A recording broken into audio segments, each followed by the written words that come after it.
Fica nessa melodia, irmão. 6. Fica de pé só mais um minutinho.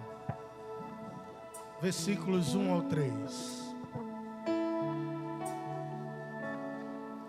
Passagem bem conhecida da igreja do Senhor, que diz que no ano em que morreu o rei Uzias, eu vi o Eterno sentado sobre um alto e sublime trono. A orla do seu vestido preenchia todo o templo. Em torno dele posicionavam-se serafins, e cada um deles tinha 6 asas.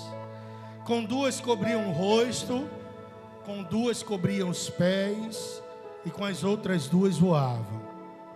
E ao mesmo tempo clamavam uns aos outros, dizendo: só tu és santo.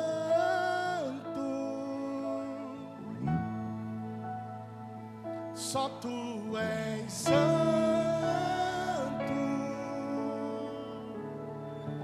não há outro como tu, não há outro como tu, não há outro como tu, não há outro como Jesus.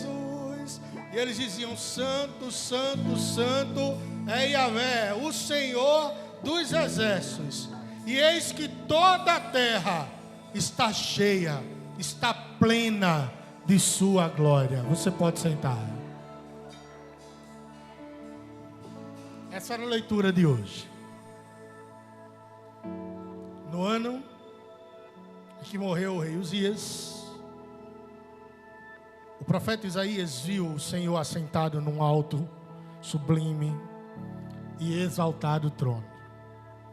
A aba do seu vestido, a roupa do Senhor, era tão grande que só a orla da sua veste cobria todo o templo.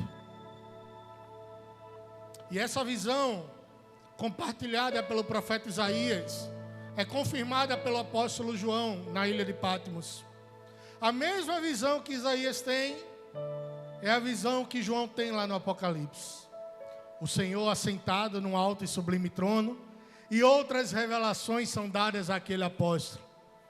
Ele vê os olhos do Senhor flamejando como chamas de fogo, seus pés brilharem como latão reluzente, e seu brilho era maior do que 1000 sóis. Que privilégio Isaías e João tiveram. Mas esse não é um privilégio só deles. Um dia eu e você contemplaremos Jesus. Um dia nós veremos Ele face a face. Quantos e quantos profetas não puderam ver, ou outros discípulos, outros que já partiram, subiram e já contemplam isso. Mas chegará, Bruno, o dia glorioso em que a gente vai encontrar o Mestre face a face. A mesma visão de Isaías, a mesma visão de João será a nossa visão. Só que além de serafins glorificando ao Senhor, lá em cima, Maiara, vai estar eu, você e toda a igreja, dizendo: só tu és santo, santo, santo. Toda a terra está cheia de tua glória. E exaltando o nosso Deus na sua doce e santa presença. Quem quer subir? Para subir é preciso renunciar. É preciso descer primeiro. Como já foi cantado nessa noite, que Ele cresça e que nós possamos diminuir. Amados, a maneira mais justa, assertiva, que um cristão tem para que possa alcançar essa visão do trono da graça do nosso Senhor Jesus, é abrindo mão de uma vida de pecados, é lançando fora toda a prática que nos leva a um distanciamento de Deus. E ao distanciarmos do pecado, ao mesmo tempo estamos nos distanciando da morte. Afinal de contas, o salário do pecado é a morte. Se nos distanciamos desse pecado, estamos nos distanciando também da morte eterna. E ao distanciarmos o pecado, estamos nos aproximando cada vez mais daquele que vive, daquele que reina, daquele que é o nome dele, Jesus Cristo, morto e ressurreto ao terceiro dia. Existem uma gama de pecados que nos levam para essa morte, não apenas física, mas também espiritual. E eu não gosto de escalonar pecados em uma ordem de algum ter uma graduação maior ou melhor do que o outro. Mas existe um pecado específico que ele atenta contra a soberania de Deus, que é o pecado do orgulho. Certa feita, o diabo, antes mesmo de ser lançado na terra, como anjo do Senhor, tomou o seu coração de muito orgulho e quis ser Deus. E por querer ser Deus, ele estava afrontando a natureza do Criador. E ao afrontar a natureza de Deus, sua soberania, sua onipotência, não havia outra alternativa ao Senhor que não pudesse lançá-lo longe e junto com ele todos aqueles que se rebelaram. O diabo praticou o orgulho, o diabo praticou, em outras palavras, a vaidade, dita por Correlê, pelo sábio Salomão, como um dos princípios de todas as mortes. Vaidade, de vaidade, tudo é vaidade. Esse pecado que também pode ser chamado de soberba, pode ser chamado de arrogância, ou pode ser chamado de egocentrismo. E é sobre isso que eu quero falar nessa noite, a partir da perspectiva da vida de um homem, chamado Uzias. Vejamos rapidamente o que é que a Bíblia fala sobre o orgulho. Não aquele orgulho do ponto de vista positivo. Nossa, meu filho, você tirou uma boa nota. Papai e mamãe estão orgulhosos de você. Felizes, contentes. Não nesse sentido, mas no sentido de vaidade, de prepotência, de arrogância, de ostentação, de egocentrismo. A Bíblia fala em Provérbios 29, 23, que o orgulho do homem o humilha, mas o espírito humilde obtém honra. Aqueles que são orgulhosos, aqueles que têm um coração altivo, aqueles que colocam a posição do seu coração numa situação elevada, serão humilhados. Do contrário, aqueles que praticam a humildade, tendo em seu coração o mesmo sentimento que houve em Cristo Jesus, conforme Filipenses 2:5, esses sim alcançarão a honra. Essa humildade nos fará chegar, como consequência, a lugares altos. É você sendo humilde no trabalho e, obviamente, competente também, e você sendo exaltado no trabalho. Claro que eu sei que existem situações e situações de falta de reconhecimento, mas quer façais para qualquer homem, façam como se estivessem fazendo para o próprio Deus. É uma consequência a gente ser exaltado a partir do momento em que nós nos humilhamos. Em Mateus 23:12, as palavras do próprio Jesus afirmam que todo aquele que a si mesmo se exaltar, e todo aquele será humilhado, e todo aquele que a si mesmo se humilhar, esse será exaltado. O Mestre Jesus, o maior dos reis, o Rei dos reis, Senhor dos senhores, toma a forma de servo e mostra com muita humildade qual é o papel de um cristão na face da terra: servir pessoas. E ao servir pessoas, consequentemente, a exaltação vem a reboque. Vem na vida profissional, como eu já falei. Vem na vida ministerial. Vem na vida familiar e em todas as esferas da vida. Tiago 4,6 diz que Ele nos concede graça maior. Por isso diz a Escritura: Deus se opõe aos orgulhosos, mas concede graça aos humildes. A coisa ficou um pouco mais estreita aí. Além de ser derribado, a pessoa que é exaltada, orgulhosa, ela se coloca numa posição de oposição a Deus. E não queira, nas trincheiras espirituais, nas guerras que se apresentam, estar do outro lado da batalha, enquanto Deus está no outro fronte. Quando você se humilhar e estiver debaixo das poderosas e santas mãos do Senhor, ao mesmo tempo você se coloca na trincheira, lado a lado com Deus. Terrível coisa é para o homem cair nas mãos do Senhor ao se opor contra Ele. Diga para quem está do seu lado: jamais se oponha ao Senhor. Diga assim ainda mais: na guerra espiritual, tenha humildade, pois o Senhor estará ao seu lado. Nas guerras que se apresentarem, tendo a humildade suficiente, a gente sabe que o nosso Deus está ao nosso lado e não está do outro lado da trincheira.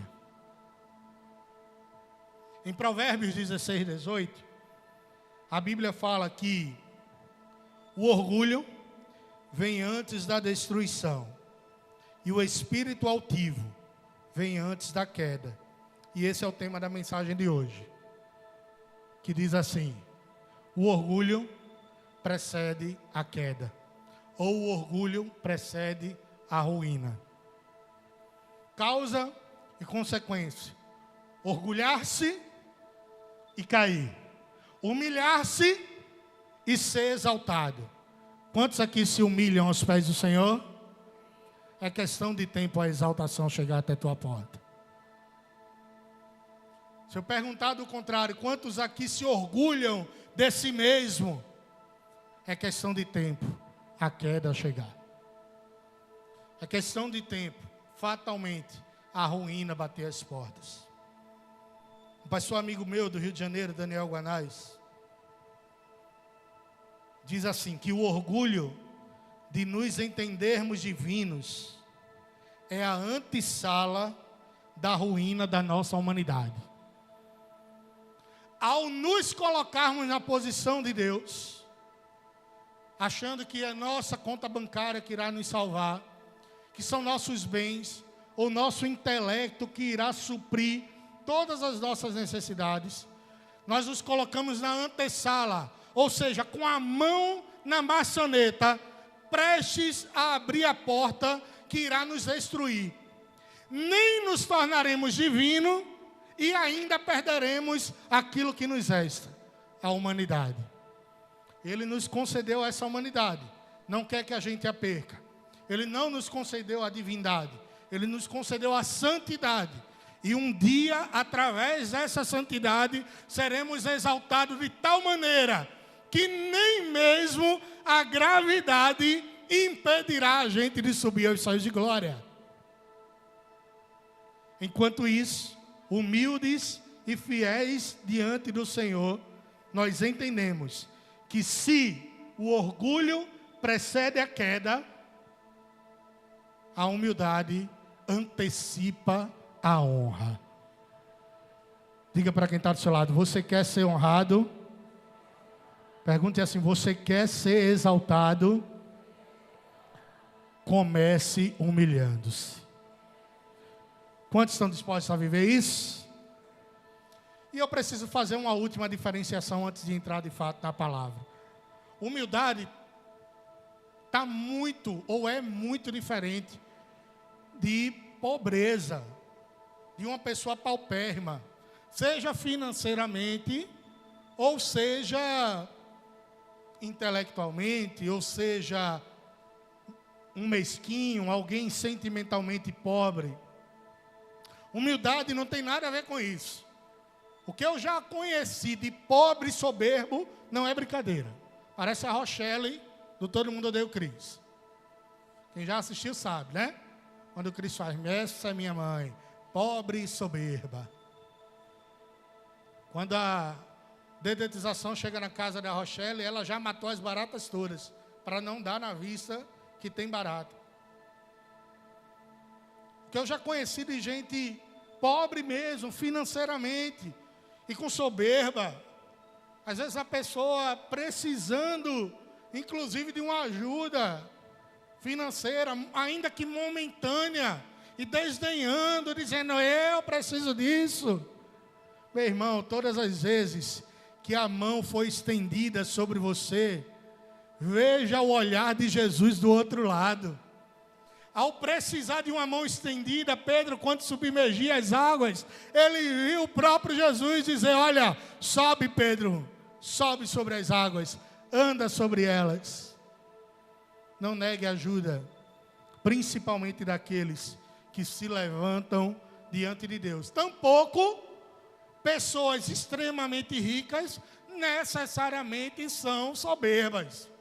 Conheço também algumas pessoas dotadas de grande poder financeiro e de um nível de humildade que você sequer consegue julgar a pessoa ou dizer que a pessoa de fato tem aqueles bens todos. Ela entra e sai, não é o jeito dela se vestir, não é o jeito dela comer, é a forma dela tratar com humildade, com serenidade, olhando nos olhos, falando com as pessoas. Então, a condição financeira não é uma condição para definir se alguém é humilde ou exaltado. Isso é uma questão de caráter. Isso é uma questão de vida no altar. A gente vai ver agora, através da vida desse, descrito pelo profeta Isaías, chamado Uzias. Como é que ele saiu de uma vida debaixo das poderosas mãos de Deus para uma vida de orgulho e, consequentemente, a queda? Se você não conhece Uzias, ele é filho de rei, ele é neto de rei, ele é filho do rei Amazias, neto do rei Joás, ele é descendente de Davi e de Salomão. E alguns dos descendentes deles está o rei Ezequias e o rei Jeconias. Esse rei Jeconias é o mesmo que governava Judá no período do cativeiro da Babilônia. E aí a gente começa a entender que o que acontece em nossas vidas muitas vezes tem uma origem lá atrás. A falta de humildade, o orgulho, a soberba de Uzias, muitas vezes foi plantada por outras pessoas também.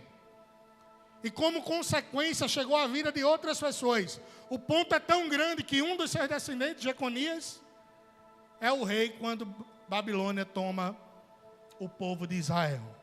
As nossas histórias, elas não estão lançadas à sorte ou ao acaso. Existe um passado e existe um futuro debaixo das mãos do nosso Deus, e cada ato nosso pode gerar um impacto como consequência na vida das pessoas. A história do rei Uzias está totalmente relatada no segundo livro das Crônicas, no capítulo de número 26. Se puder abrir aí, Bela. No segundo livro das Crônicas, no capítulo 26, a partir do versículo 1, diz que todos os cidadãos de Judá escolheram Uzias, que na época tinha 16 anos de idade, e o constituíram rei em lugar de seu pai Amazias. Como quase todo reino, um rei é constituído por questão hereditária. O pai morre e o filho, consequentemente, assume seu lugar. É assim até hoje, por exemplo, na Inglaterra. A rainha Elizabeth II morreu e o príncipe se tornou rei, Charles. Não sei quanto tempo vai durar o reinado dele com aqueles dedos inchados. Mas o Harry, ou Williams, eu não sei qual dos dois, já já deve assumir o trono no lugar. Esse rei tem uma peculiaridade. Ele assume sim o lugar do seu pai Amazias. Mas qual é a peculiaridade? Ele assume o reino referendado pelo povo. Olha o que está escrito. Todos os cidadãos de Judá escolheram Uzias. Ele já era rei por herança, mas o seu reinado foi confirmado pelo povo. Que coisa maravilhosa! Não é um rei comum. Não é um rei como Salomão, que vai assumir simplesmente porque o pai Davi morreu. É um rei que tem a hereditariedade e é um rei que tem o povo ao seu lado. Podemos dizer que é um rei que tem a unanimidade entre o povo. E a unanimidade nem sempre é inteligente. Tem outros que dizem que toda unanimidade é burra. Entre nós humanos não existe unanimidade. Pasmem, Deus não é uma unanimidade para a humanidade. Todos acreditam em Deus? Não. Tem outros que acreditam em outros deuses. Tantos outros que não acreditam em Deus nenhum. Vamos dizer que Uzias tinha uma popularidade muito grande. Para os 16 anos de idade apenas, assumir um reinado do seu pai. E aí a gente já começa a ver, opa, será que Uzias soube administrar bem essa unanimidade? A gente vai ver no final da história que esse foi um dos motivos para que esse rei se exaltasse e começasse a sua grande queda. A Bíblia afirma no versículo 2, coloca aí, Beli, que ele reconquistou e reconstruiu a cidade de Elate para Judá, depois que Amazias repousou com seus antepassados. E no verso 3, diz que Uzias tinha apenas 16 anos quando começou a reinar. E ele governou por 52 anos em Jerusalém. Sua mãe era cidadã de Jerusalém e chamava-se Jecolias. Meu irmão, ninguém governa 52 anos por acaso. Ou ele tem um braço muito forte, uma tirania muito grande, um controle sobre as pessoas muito grande, ou ele tem algo que agrada as pessoas e as pessoas querem que aquele rei permaneça no lugar. 16 anos de idade começa a governar, unanimidade entre o povo, 52 anos governando o reino de Judá, 68 anos numa conta de padaria, Uzias tinha, até que Isaías escreve, Isaías 6, versículo 1, no ano da morte do rei Uzias, eu vi o Senhor assentado num alto e sublime trono, e só a orla das suas vestes cobriam todo o templo. Isaías não está escrevendo sobre a morte de Uzias de maneira ocasional. Tem alguma coisa aí que impedia Isaías de ver Deus no trono. E somente com a morte de Uzias é que ele começa a contemplar o trono de Deus. Olha o que acontece. Deixa eu fazer só um adendo aqui. 16 anos, né? Eu me alegro tanto, pastor. Lucas tem quantos anos? 13 anos. Júlia estava dançando aqui. Quantos anos, Júlia? Quantos? 12 anos. E eu acho que começaram bem antes disso, né? Ministrando para a honra e glória do Senhor. Lucas a bateria, Júlia dançando, outros e outras jovens aqui, louvando, adorando o Senhor. Está ali Davi na mídia, um exemplo para todos nós, crianças se posicionando no serviço do reino. Você pode glorificar o Senhor? Mas eu quero dizer para você, Lucas, para você, Júlia, para Davi, para as crianças que servem no reino do Senhor: conservem no coração de vocês a humildade do Senhor.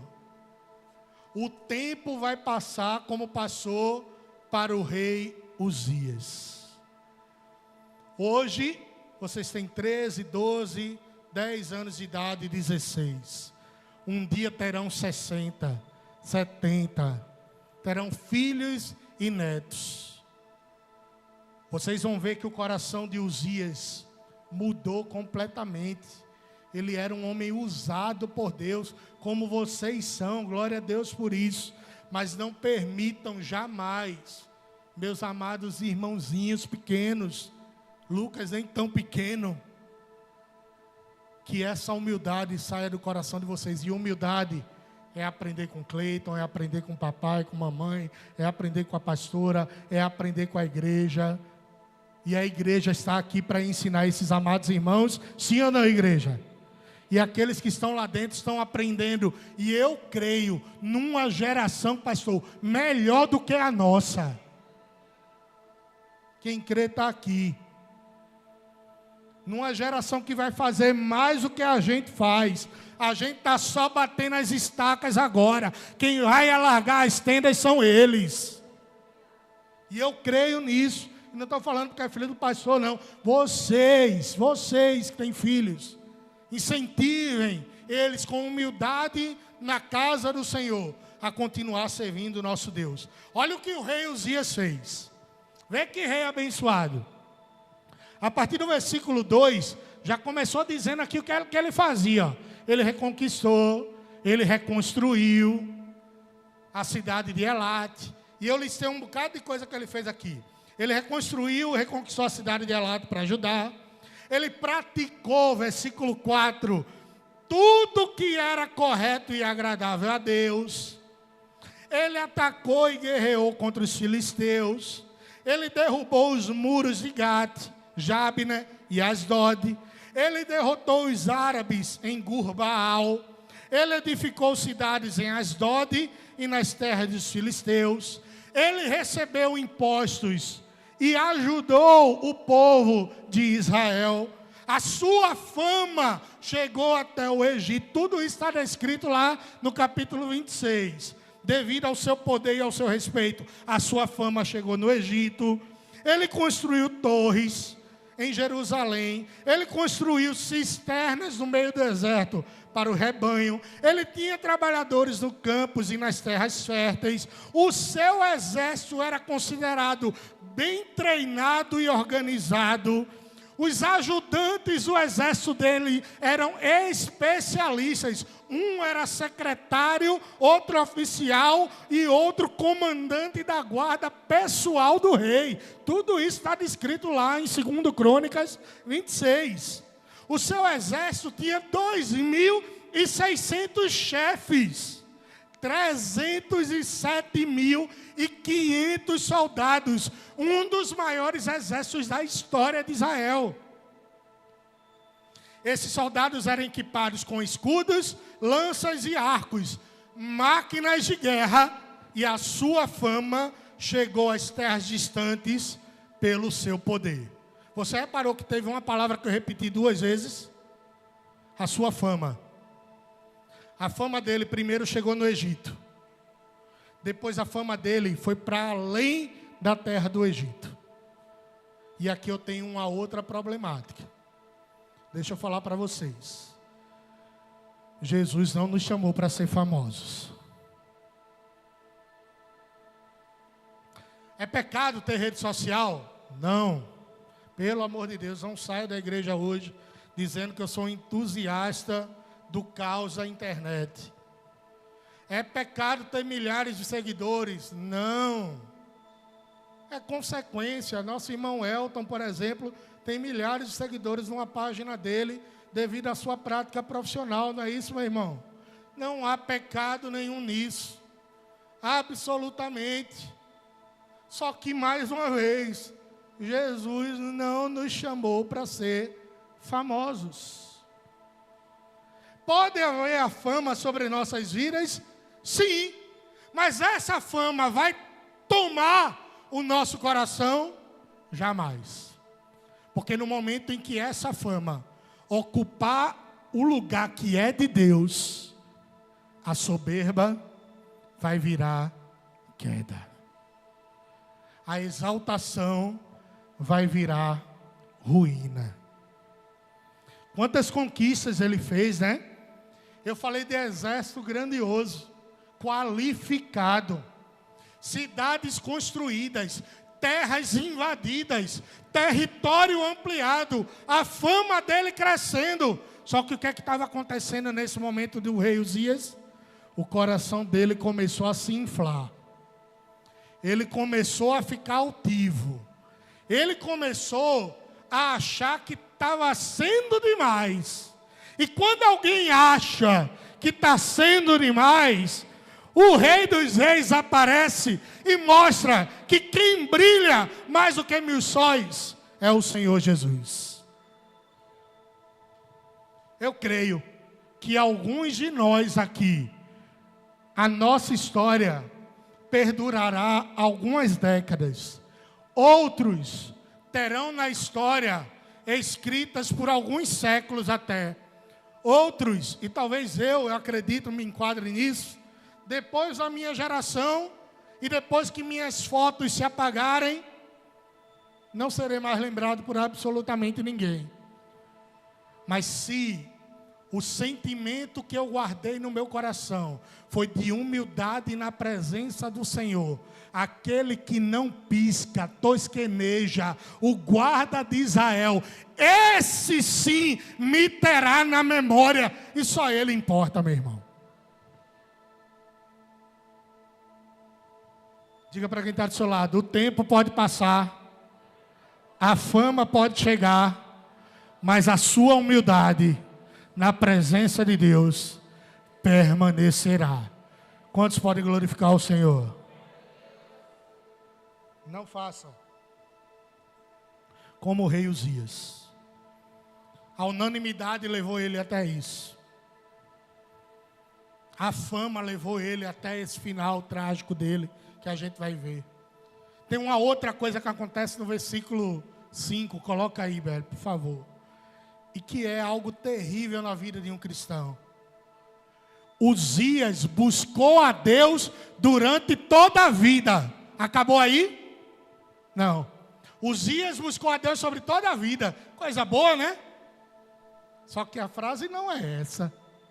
A frase completa é: Uzias buscou a Deus durante toda a vida de seu mestre Zacarias. Zacarias era um profeta da casa de Deus. E enquanto Zacarias, um mestre de Uzias, estava vivo, Uzias estava lá buscando o Senhor. E sabe o que acontecia? Que o instruiu no temor de Deus. E enquanto procurou agradar a Yahvé, Deus o fez prosperar. Só que ao invés de interromper a frase em vida, Uzias começou a associar a sua comunhão com Deus com a do profeta. Se o profeta me ajuda, eu sou próspero. Se o profeta me ajuda, eu agrado o Senhor. E quando Zacarias morreu, o que é que acontece? E quando o pastor morrer? Agora não. Sua comunhão vai junto com ele no caixão? Diga misericórdia. A nossa comunhão com Deus sou eu e Deus. É você e Deus. A frase correta era: Uzias buscou a Deus durante toda a sua vida.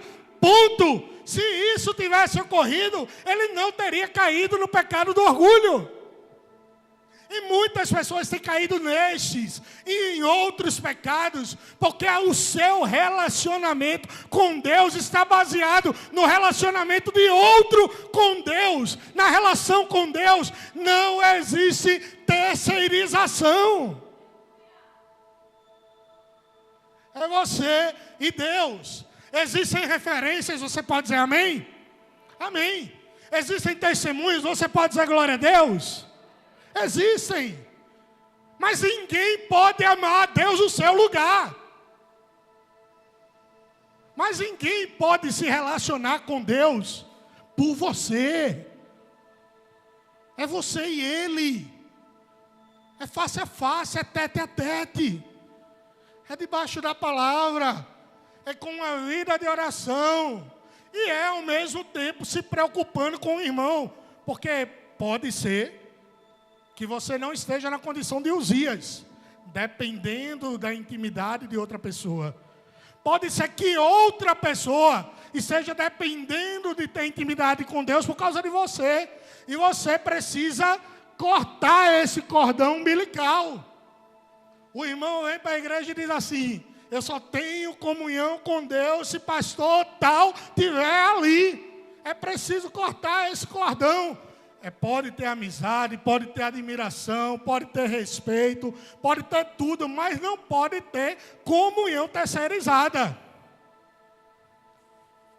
Ele só agradava o Senhor enquanto Zacarias estava vivo. E isso é um terreno fértil, meu irmão, para o diabo cirandar em nossas vidas. Diga para quem está do seu lado assim: a sua comunhão é sua. O seu relacionamento com Deus é seu. É seu, irmão. Você tem que buscar. E, consequentemente, as pessoas vão se inspirar. As pessoas vão se agradar. As pessoas vão buscar também. E se você não buscar, a tampa do caixão de Zacarias fecha. Ele sobe porque ele continua sendo um homem de Deus. E você fica, porque a sua comunhão não foi com Deus, foi com Zacarias. Quero ter comunhão com Zacarias, tendo Didi disponível. Didi não, Deus. Quero ter comunhão com Zacarias, com Mussum, com Dedé, Didi, tendo o próprio Deus. Ele está disponível. A sua palavra está disponível, Rickson, para cada um de nós. Você pode glorificar. Até um analfabeto pode conhecer Jesus. Até um cego pode ouvir Jesus. Até um surdo pode ver Jesus. O surdo, mas ele está vendo. Ele é cego, mas está ouvindo. Ele é aleijado, mas ele está ouvindo, ele está vendo e ele está tendo comunhão com Jesus. Esse é um princípio. Olha, unanimidade. A questão dele ser muito novo e não ter sabido administrar, e essa comunhão que ele tinha com Zacarias, parecia que era uma bênção, mas era um problema. Ele fez muita coisa. E no versículo 16, 17 e 18, aí escancara, depois de um homem usado por Deus, porque Uzias foi usado por Deus, o quanto ele se encheu de si mesmo. Olha o versículo 16. Assim que começou a vangloriar-se de suas conquistas, eu estou até imaginando, eu vou fazendo gestos assim, se vangloriando de suas conquistas e do seu poder. Ele não está se vangloriando nas conquistas de Deus, nem no poder de Deus. O seu coração se encheu de orgulho e soberba. E essa atitude o conduziu a uma queda e ao insucesso. A Bíblia ainda diz que Uzias pecou contra o Senhor, pois entrou na casa do Senhor para queimar incenso no altar dos perfumes sagrados. Lascou. Sabe o que o camarada foi fazer? Desculpa a expressão, pastor. Sabe o que o camarada foi fazer? Ele era rei. Rei tem que governar o povo. Ele foi se achando demais, querer ser sacerdote. E em Israel tem uma divisão muito clara sobre qual o ofício do rei e qual o ofício do sacerdote. Arão, a linhagem sacerdotal, queima incenso, oferece o sacrifício de libação, de perdão sobre a vida das pessoas. Ele começou a se inchar tanto que nem um cururu, um baiacu, que começou a querer ocupar um ofício que não era dele. Não queira, meu irmão, por orgulho, ocupar uma posição que não é sua. Eu não tenho condições de fazer o roupe, posso fazer, mas tem quem faça melhor. E quando é possível, eu vou lá e oro com os meninos e a gente abençoa um ao outro. Eu não tenho condições de fazer o acolher. Eu vou abraçar a igreja toda agora. Tocar bateria, dançar, pregar, cuidar dos carros, cuidar de quem está passando mal, atender na lojinha, alimentar as pessoas ali com coxinha, fazer a mídia, cuidar das crianças. Ninguém no mundo é capaz de abraçar o mundo todo. E o problema aqui é que ele estava se achando tanto que ele quis ocupar um espaço que não era o dele. A sua vida e a minha vida é uma pregação do Senhor, amém? Mas existem homens e mulheres de Deus, escolhidos pelo Senhor para o anúncio do Evangelho. O apóstolo Paulo diz: uns foram chamados para doutores, outros para mestres, outros para apóstolos. Existe um grau de serviços, ministros na casa de Deus. E isso não é hierarquia boba. Para Deus isso era importantíssimo. Só quem poderia queimar incenso era o sacerdote. Deixa eu falar uma coisa para você. Só um na Bíblia era rei e sacerdote, da ordem de Melquisedeque, Jesus Cristo. Só um era ao mesmo tempo sacrifício e se colocava em nosso lugar. E ao mesmo tempo ocupava o rei, ocupava o trono, ocupava a coroa, a sua cabeça. Somente Jesus. O serviço de Moisés é o serviço de Moisés: libertador, cuidador de ovelha, provedor da água, ora para que venha o maná. O serviço de Arão é outro. Uzias quis fazer tudo. Coloca o outro versículo aí, por favor, minha irmã. Mas o sacerdote Azarias entrou atrás dele com 80 sacerdotes. Olha aí. O outro já diria: eita, lá vem a rebelião agora. Mas não era.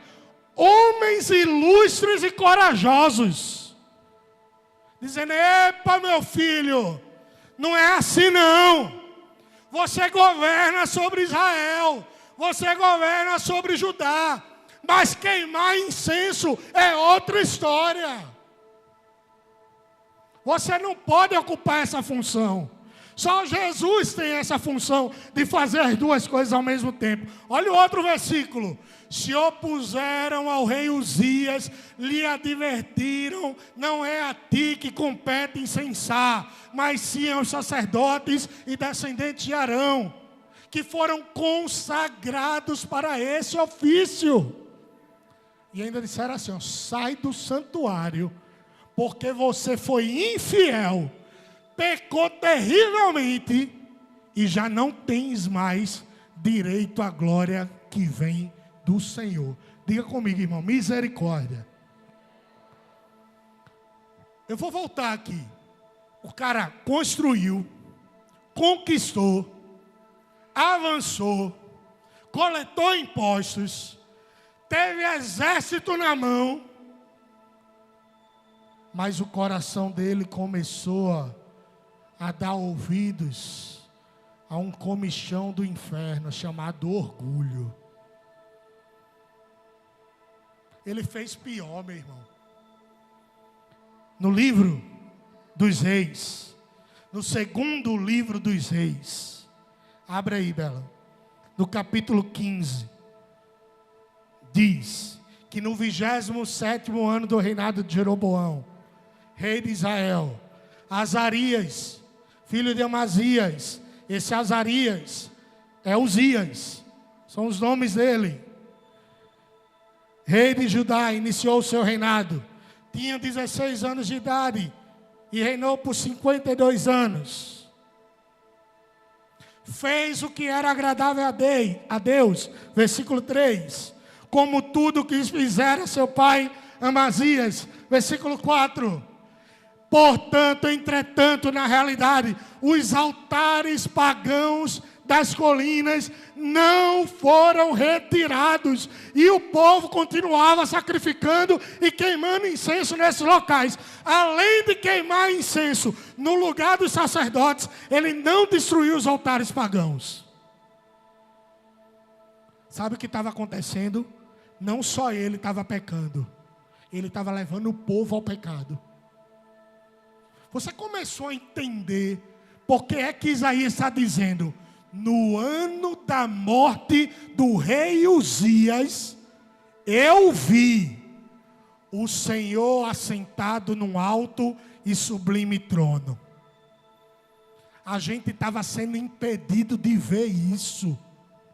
O povo estava sendo enganado. O povo estava idolatrando aos ídolos pagãos. E por conta disso, o trono da graça estava inacessível. E diante de tal inacessibilidade, eles não poderiam contemplar o que Isaías, João e eu e você veremos que é o trono do Senhor. E ele continua ainda lá em Reis, dizendo no versículo 5, que como consequência, o Senhor feriu o rei com lepra, até o dia da sua morte. Ele foi amaldiçoado com a lepra. E quem é leproso em Israel, meu irmão, sai da frente. É pior do que o Ramais, se brincar. Você quer ver de longe. A lepra era uma doença visível. E as pessoas identificavam que ali era alguém amaldiçoado por Deus.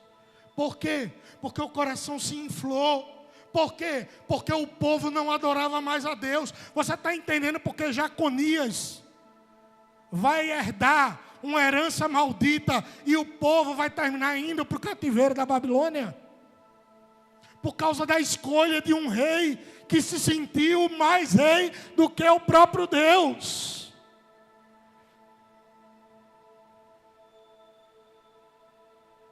Voltando lá, em 2 Crônicas, e eu estou terminando, capítulo 26, bota os versículos 22 e 23. Diga assim comigo: Deus não divide sua glória com ninguém. Dê uma glória a Ele aí. Aí diga assim para quem está do seu lado: essa glória que eu dei foi só para Deus. Ele vai dividir a glória dele com altar pagão? Não vai, meu irmão. Não vai. Ele vai dividir a glória dele com fama, com um coração altivo, com um coração soberbo, com um coração ególatra, com um coração ostentador, meu irmão. Estou invocado com isso. Crente ostentação. Como pode? Pastores, eu não vou citar nome, gozando de carros importadíssimos, e não há problema nenhum se for fruto do trabalho. Enquanto outros irmãos padecem de necessidade, está errado. Está completamente errado. É só você abrir seu Instagram e ver a casta de homens e mulheres ditos de Deus, com correntes no pescoço. Já já tem o funk de Jesus. O funk é a ostentação de Jesus. Não é possível. Onde é que a igreja brasileira vai parar? Então, sendo assim, Uzias sofreu dessa grave doença. Está vendo que é a mesma história de Reis e de Crônicas? É a mesma história. Até o dia de sua morte. Teve que viver por ser considerado leproso numa casa separada. Olha a ruína chegando. O cara conquistou um monte de coisa, vitorioso, deixou o orgulho tomar seu coração, virou leproso e isolado do mundo. Vai piorar. Diga para quem está do seu lado, vai piorar. Mas não é sobre a vida dele não, é a história de Uzias.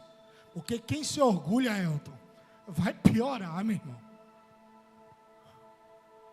Porquanto fora excluído da casa do Senhor, Jotão, seu filho, assumiu o cargo na casa do rei e passou a julgar o povo na terra.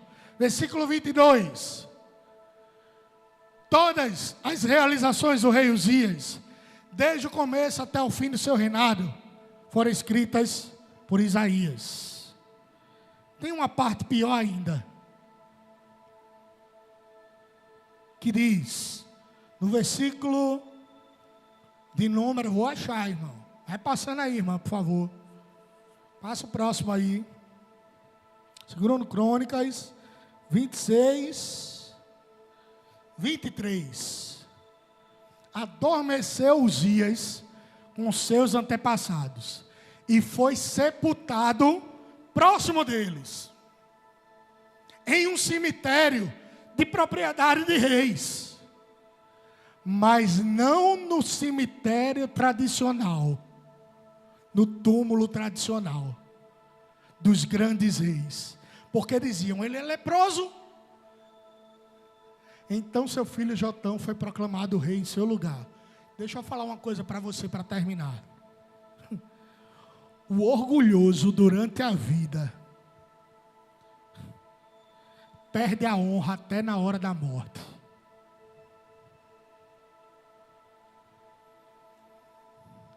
Esses dias eu fui chamado, pastor, para fazer um velório. Graças a Deus que eu não estava aqui, não fui. Eu ia me arrepender de ter ido. Alguém disse assim, faz o velório da minha tia, ela faleceu, estava padecendo. E eu, infelizmente, eu estou em viagem, não posso ir, irmã. Mas depois ela me relatou o que aconteceu. Pastor, sabe o que ela pediu? Para que todas as joias dela fossem colocadas dentro do caixão. Para que a melhor roupa fosse colocada sobre ela. E o melhor sapato. Que fizessem o melhor penteado e a melhor maquiagem. Uma pessoa dessa deve ter vivido uma vida com um orgulho tão sujo, que até na hora da morte, pastora, ela não teve honra. Pode ter certeza que os primeiros a pegarem aquilo ali, ou não, viu? Devem ter tido mais dignidade do que ela. Ter dito, morre, miserável, com essas coisas aí penduradas. Que o pessoal diz logo, os coveiros vão pegar. Mas se brincar, o coveiro teve mais dignidade do que aquela mulher. Porque quem vive uma vida de orgulho, até na hora da morte, é humilhado. Você acha que o cochicho nesse cemitério foi qual? Olha para aí que mulher baixa. Olha para aí que mulher ridícula. Tu acha que não foi isso não, foi? Olha para aí que leproso. Olha para aí que soberbo. Nem a honra sobreviveu à morte. Fica de pé comigo nessa noite. Eu sei que a palavra foi um pouquinho dura. E minha voz pouco que resta. Eu queria abençoar você com o que está escrito lá em Provérbios 15, 33.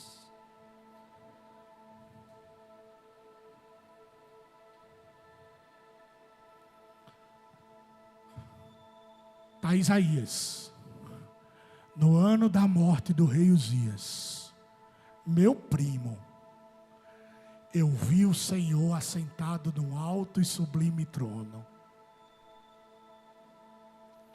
Está Isaías dizendo, ele reinou por 52 anos e eu não consegui ver o Senhor nesse período.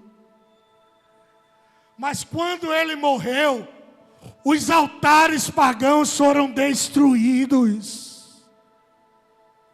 E agora eu posso ver o único que é digno de toda a exaltação.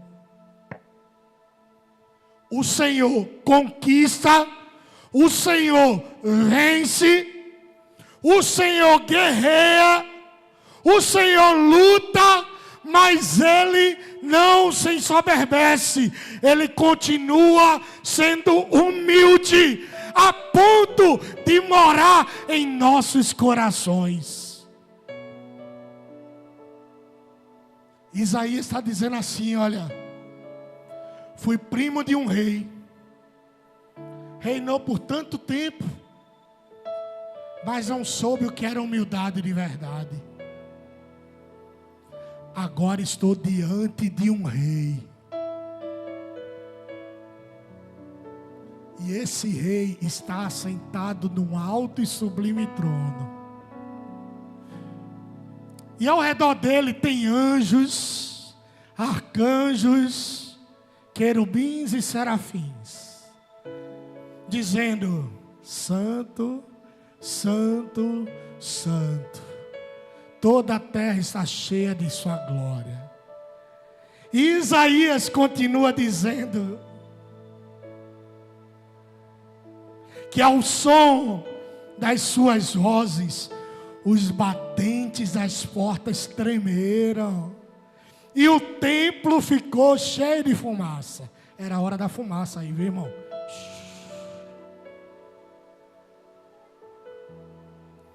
E eu bradei: ai de mim, que eu não tenho salvação. Eu vivi na época de Uzias. Os altares eram pagãos. O Deus que era exaltado não era esse Deus. Ai de mim, porque eu sou um homem de lábios impuros e vivo no meio de um povo de impuros lábios. Ai de mim, primo de Uzias. Ai de mim, que me deixei corromper como todo o povo e não podia ver o Senhor. Mas agora os meus olhos contemplam o verdadeiro Rei. Sabe o que aconteceu nesse momento? Imediatamente, um serafim pegou uma brasa viva do altar, com uma tenaz, com uma pinça, tocou na boca de Isaías. Diga glória a Deus, meu irmão. E com essa brasa viva declarou: vê, isto tocou os teus lábios, a tua culpa foi removida, o teu pecado está perdoado. O rei morreu e agora o Rei dos Reis se revelou. E então ele ouviu a voz do Senhor dizendo: quem hei de enviar? Quem irá por nós? E pela primeira vez Isaías diz: eis-me aqui, Senhor, envia-me a mim. Qual é o rei Uzias que está te impedindo de ver Jesus? Qual é o pecado? É o orgulho? Ele cai hoje em nome de Jesus. E a prostituição, ela cai hoje em nome de Jesus. É uma pessoa que está te impedindo de ver. Eu declaro sobre sua vida que você e ela se renderão aos pés do Senhor. E quando você reconhecer que o orgulho não te levará a nada, tem uma canção que diz que quando tudo perante o Senhor estiver, e todo o meu ser Ele derramar, só então hás de ver que o Senhor tem poder, quando tudo, absolutamente tudo, deixares o altar. É esse altar que Jesus te chama hoje, de